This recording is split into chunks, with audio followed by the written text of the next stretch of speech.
Hello everyone, welcome to my YouTube channel online वाला।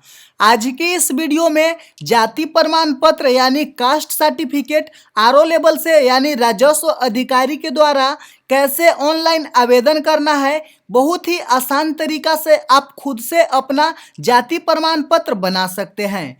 तो इस वीडियो में आपको कंप्लीट जानकारी कास्ट सर्टिफिकेट ऑनलाइन आवेदन करने के लिए बता रहे हैं। इस वीडियो को देखने के बाद आप बहुत ही आसान तरीका से अपना जाति प्रमाण पत्र यानी कास्ट सर्टिफिकेट आरओ लेवल से बना सकते हैं।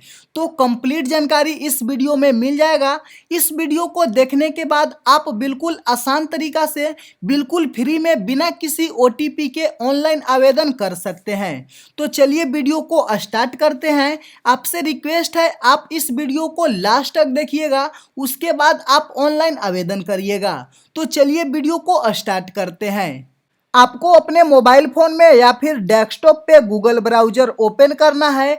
ओपन करने के बाद इस तरीका से सर्विस ऑनलाइन बिहार टाइप करके सर्च कर लेना है। सर्च करने के बाद सबसे फर्स्ट वाला लिंक पे क्लिक करना है यानी rtpsbihar.gov.in। जैसे ही इस पे क्लिक करिएगा आप आरटीपीएस सर्विस की ऑफिशियल पोर्टल पे आ जाइएगा। आप मेरे स्क्रीन पे देख सकते हैं मेरा पोर्टल ओपन हो चुका है। तो आप यहाँ पे देख सकते हैं सर्विस ऑनलाइन बिहार.gov.in यानी आरटीपीएस सर्विस बिहार गवर्नमेंट की ऑफिशियल पोर्टल है। इसी पोर्टल के माध्यम से आप अपना ऑनलाइन आवेदन income certificate, residence certificate, caste certificate बना सकते हैं। और भी बहुत सारे सेवाएं मिलता है। तो आपको इस वीडियो में कास्ट सर्टिफिकेट यानी जाति प्रमाण पत्र ऑनलाइन आवेदन करने का सही प्रोसेस बता रहा हूं। 2025 में इस प्रोसेस से करने के बाद आपको रिजेक्ट होने का कोई भी चांस नहीं रहेगा। तो आप वीडियो में लास्ट तक बने रहिएगा। चलिए आपको कुछ इस तरीका से पेज ओपन होगा। आप चाहे तो इंग्लिश फॉर्मेट में भी इसे ओपन कर सकते हैं, आप चाहे तो हिंदी में भी आप ओपन कर सकते हैं। तो यहाँ पे देख सकते हैं ऑप्शन है ऑनलाइन आवेदन दे, उसके जस्ट नीचे है लोक सेवाओं का अधिकार की सेवाएं। तो उसके जस्ट नीचे में आपको मिलेगा सामान्य प्रशासन विभाग, इसके साइड में प्लस का सिंबल रहेगा। तो आपको इसी पे क्लिक करना है यानी सामान्य प्रशासन विभाग पे। इस पे जैसे ही क्लिक करिएगा बहुत सारे ऑप्शन आएगा, आवासीय प्रमाण पत्र, जाति प्रमाण पत्र, आय प्रमाण पत्र। तो आपको बनाना है जाति प्रमाण पत्र। तो जाति प्रमाण पत्र का निर्गमन इस पे आपको क्लिक करना है। जैसे ही इस पे क्लिक करिएगा फिर से तीन ऑप्शन आएगा, एक अंचल स्तर पर, एक अनुमंडल स्तर पर, एक जिला स्तर पर। तो आपको बनाना है अंचल स्तर पर यानी RO level, renew officer level यानी राजस्व अधिकारी के द्वारा। तो आपको अंचल स्तर पे क्लिक करना है। जैसे ही इस पे क्लिक करिएगा फिर आपका फॉर्म ओपन हो जाएगा।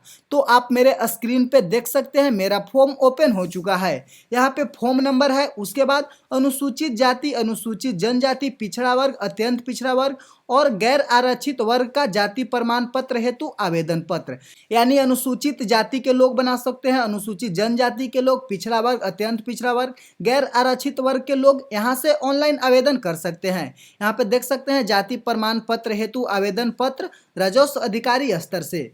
तो यहाँ पे आपको फॉर्म ओपन हो जाएगा। यहाँ पे आपको कुछ डिटेल्स अपना इंटर करना होगा। जैसे यहाँ पे देख सकते हैं आवेदक का विवरण यानी डिटेल्स ऑफ अप्लीकेंट। सबसे पहले यहाँ पे आपको जेंडर पूछ रहा है यानी लिंग। अगर आप मेल होंगे तो मेल यहाँ पे चूज करिएगा, फीमेल होंगे तो फीमेल चूज करिएगा। तो ऐसे मेल कर लेते हैं। उसके बाद यहाँ पे अभिवादन है। तो जैसे ही इस पे क्लिक करिएगा, अगर आप अपने नेम के पहले श्री लगाते होंगे तो श्री चूज कर लीजिएगा। अगर आप कुछ भी नहीं लगाते होंगे तो कोई अभिवादन नहीं चूज कर लेना है। उसके बाद नेम ऑफ अप्लीकेंट, यहाँ पे आपको अपना नाम इंग्लिश में लिखना है, यहाँ पे हिंदी में लिखना है।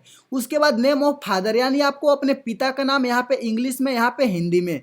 मदर नेम यहाँ पे इंग्लिश में लिखना है, यहाँ पे हिंदी में। उसके बाद name of husband, A optional है, अगर आप अपना हस्बैंड नेम से बनाना चाहते हैं तो यहाँ पे हस्बैंड नेम इंग्लिश में इंटर करिएगा, यहाँ पे हिंदी में। उसके बाद आवेदक का मोबाइल नंबर, यहाँ पे मोबाइल नंबर आपको देना कंपलसरी है, बहुत ही यहाँ पे जरूरी है मोबाइल नंबर देना, क्योंकि आपको ऑनलाइन करने के बाद इसके माध्यम से रिसीविंग भी भेजा जाता है। साथ में आपको बनकर आने पर इसके माध्यम से डाउनलोड भी कर सकते हैं मोबाइल नंबर के माध्यम से, ईमेल के माध्यम से, या फिर किसी भी कारण से आपका एप्लीकेशन रिजेक्ट होता है तो आपको एसएमएस या फिर मेल किया जाता है। तो यहाँ पे आपको अपना सही सही मोबाइल नंबर और ईमेल आईडी इंटर कर लेना है। उसके बाद परमानेंट एड्रेस, यहाँ पे आपको अपना अस्थाई पता चूज करना है। जैसे यहाँ पे जो डिस्ट्रिक्ट होगा, जो स्टेट है, सबसे पहले स्टेट चूज कर लीजिएगा बिहार।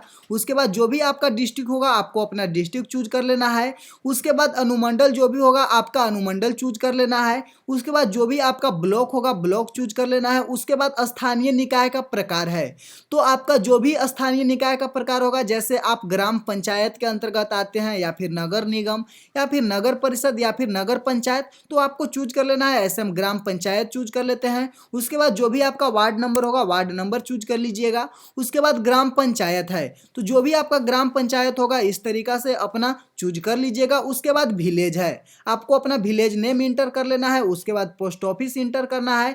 फिर आपको पुलिस स्टेशन चूज कर लेना है, जो भी आपका पुलिस स्टेशन होगा।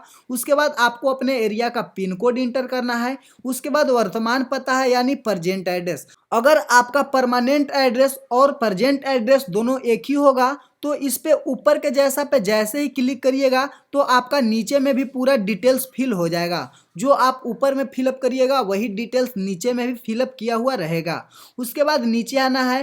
फिर आपको यहाँ पे एक आधार नंबर का ऑप्शन है, तो आपको बिना किसी ओटीपी के बनाना है। तो आप यहाँ पे अपना आधार नंबर इंटर नहीं करिएगा। अगर आप यहाँ पे आधार नंबर इंटर करते हैं तो फिर आपको ओटीपी की ज़रूरत पड़ेगी, यानी जो आपका आधार कार्ड के साथ मोबाइल नंबर रजिस्टर्ड होगा उस पर ओटीपी जाएगा और उस ओटीपी को आगे इंटर करना होगा।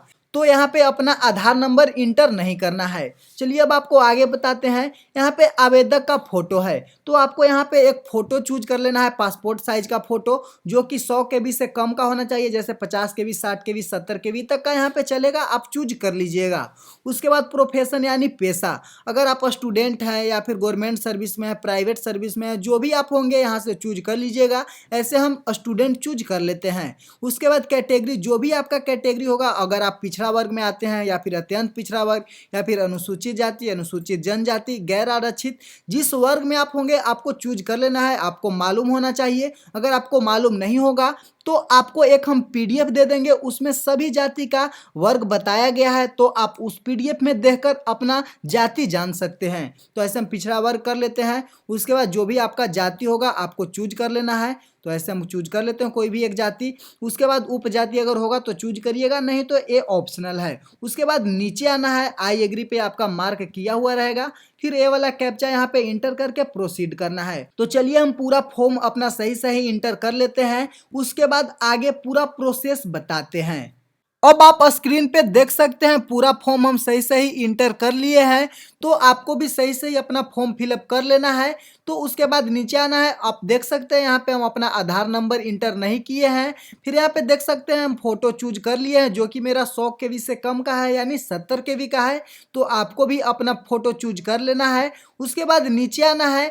जैसे ही नीचे आइएगा फिर आपको यहाँ पे वर्ड वेरिफिकेशन है, यानी आपको अपना कैप्चा सही सही इंटर कर लेना है। तो हम इंटर कर लेते हैं। उसके बाद आपको आगे का प्रोसेस बताते हैं। तो आपको भी सही सही कैप्चा इंटर करने के बाद यहाँ पे प्रोसीड का ऑप्शन है, तो प्रोसीड पे क्लिक करना है। जैसे ही प्रोसीड पे क्लिक करिएगा फिर आपको नाम की शुद्धता की जांच कर ले, यानी नाम चेक कर लेना है। उसके बाद mobile number, email ID check कर लेना है, क्योंकि इसके माध्यम से एसएमएस और मेल भेजा जाता है। तो यहाँ पे फिर ओके करना है। जैसे ही ओके करिएगा फिर से आपको एक अगला पेज ओपन होगा। आपको इस तरीका से ओपन होगा। तो एक बार फिर से आपको अपना डिटेल्स देख लेना है। आपका अगर कुछ गलत होगा तो अभी से भी आप एडिट कर सकते हैं, चेंज कर सकते हैं। अगर आपको कुछ डिटेल्स गलत होगा तो यहाँ पे एडिट पे क्लिक करके चेंज कर सकते हैं। अगर आपको सब कुछ सही होगा तो अटैच एनेक्चर पे क्लिक करना है। जैसे ही इस पे क्लिक करिएगा फिर से आपको कुछ इस तरीका से ओपन होगा और यहाँ पे आपको डॉक्यूमेंट अपलोड करना होगा, यानी दस्तावेज, क्योंकि आप आधार नंबर नहीं दिए हैं, बिना ओटीपी के बनाना है। तो आपको प्रूफ के लिए अपना कुछ एक डॉक्यूमेंट देना होगा। तो जैसे ही सिलेक्ट पे क्लिक करिएगा बहुत सारे ऑप्शन आएगा। इसमें से आपके पास जो भी अवेलेबल होगा, मतदाता पहचान पत्र, Aadhaar card, MNREGA job card, driving licence, PAN card, passport, जो भी एक एक डॉक्यूमेंट होगा आपको अपलोड करना होगा। तो ऐसे हम आधार कार्ड चूज कर लेते हैं। आधार कार्ड यहाँ पे डॉक्यूमेंट फॉर्मेट में होना चाहिए, यानी पीडीएफ में 100 KB से कम का रहेगा चलेगा। यहाँ पे चूज फाइल पे क्लिक करके आपको अपना आधार कार्ड चूज कर लेना है, यानी अपलोड कर लेना है। तो ऐसे हम आधार कार्ड चूज कर लिए। उसके बाद यहाँ पे सेव एनेक्चर का ऑप्शन है, सेव एनेक्चर पे क्लिक करना है। जैसे ही इस पे क्लिक करिएगा फिर से आपको एक अगला पेज ओपन होगा। तो आप मेरे स्क्रीन पे देख सकते हैं मेरा फिर से एक अगला पेज इस तरीका से ओपन हो चुका है। तो यहाँ पे फिर से आपको यहाँ पे सबमिट का ऑप्शन है, तो सबमिट पे क्लिक करना है। जैसे ही सबमिट पे क्लिक करिएगा फिर आपका अगला पेज रिसीविंग के रूप में दिखेगा, यानी आप देख सकते हैं स्क्रीन पे रिसीविंग आ चुका है। यहाँ पे आवेदन संख्या है, इसी नंबर से आपको डाउनलोड करना होगा। यहाँ सेवा प्रदान करने की प्रस्तावित तिथि यानी इस डेट को आपको बनकर मिलेगा 10 कार्य दिवस, यानी सेवा प्रदान करने की समय अवधि 10 दिन है। तो 10 दिन के अंदर आपका बनकर आ जाएगा। आपके मेल के माध्यम से भी मालूम चलेगा या फिर आप स्टेटस भी चेक कर सकते हैं। उसके बाद नीचे आना है, आप चाहे तो एक्सपर्ट टू पीडीएफ पे क्लिक करके आप आसानी से पीडीएफ को डाउनलोड करके रख सकते हैं। तो हम डाउनलोड कर लिए हैं। अगर आपको कोई प्रॉब्लम है तो आप कमेंट करके बता सकते हैं या फिर हमारे टेलीग्राम ग्रुप से ज्वाइन कर लीजिए। टेलीग्राम का लिंक वीडियो के डिस्क्रिप्शन में दिया हुआ है। टेलीग्राम के माध्यम से भी आपको 100% हेल्प मिलेगा।